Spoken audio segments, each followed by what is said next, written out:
Hello friends, today we discuss some important topics. Very important topic, powers of president.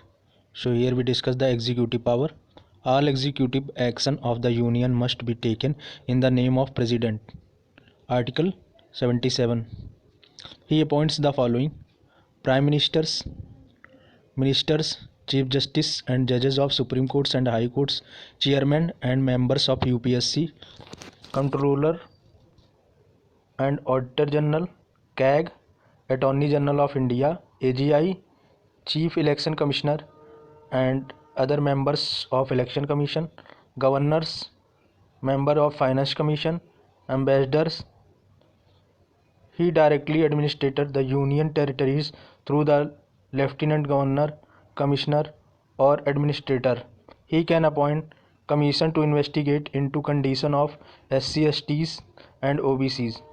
He can appoint an interstate council to promote center-state relation and for cooperation amongst different states. Thank you friends. I hope you like these videos. If you like it, then share, subscribe and press the like button.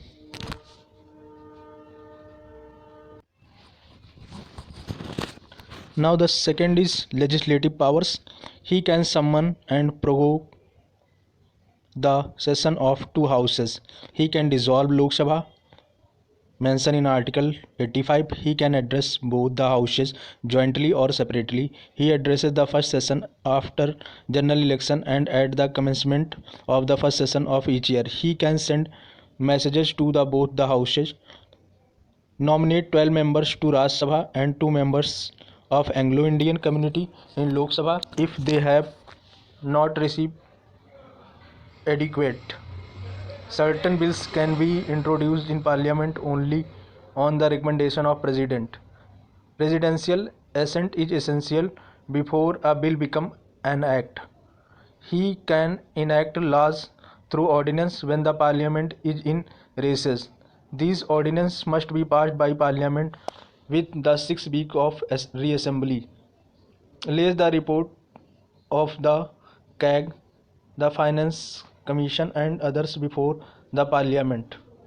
When a bill is sent to the President after it has been passed by the Parliament, he can give his assent to the bill or withhold his assent to the bill or return the bill if it is not a money bill or constitutional amendment bill for reconsideration of the Parliament, although only once. Decides on the question as to the qualification of MPs in consultation with the Election Commission. So thank you friends.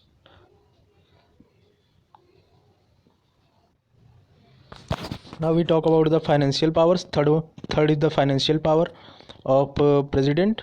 All money bills can originate in the parliament only on the recommendation of the president. No demand for the grant can be made except on his recommendation. He appoints the finance commission after each 5 years that recommends distribution of taxes between union and states.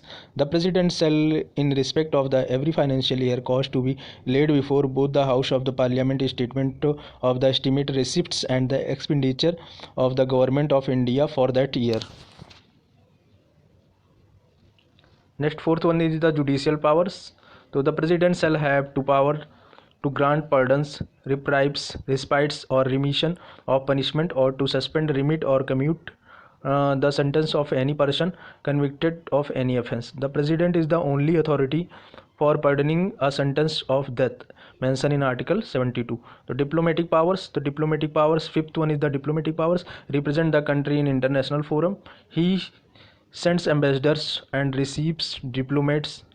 All international treaties and agreements are concluded on his behalf. However, they are subject to ratification by parliament. Military powers. So he is the supreme commander of the defense forces of India. He appoints chief of army, navy and air force, declares war, conclude peace subject to the approval of the parliament.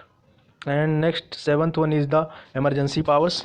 So national emergency mentioned in Article 352 and president's rule mentioned in Article 356 and 365, and third one is the financial emergency, Article 360. So these three emergencies powers governed by the president. Thank you friends. I hope you like the video. If you like the video, then press the like button, share and subscribe my channel for further updates. Thank you friends.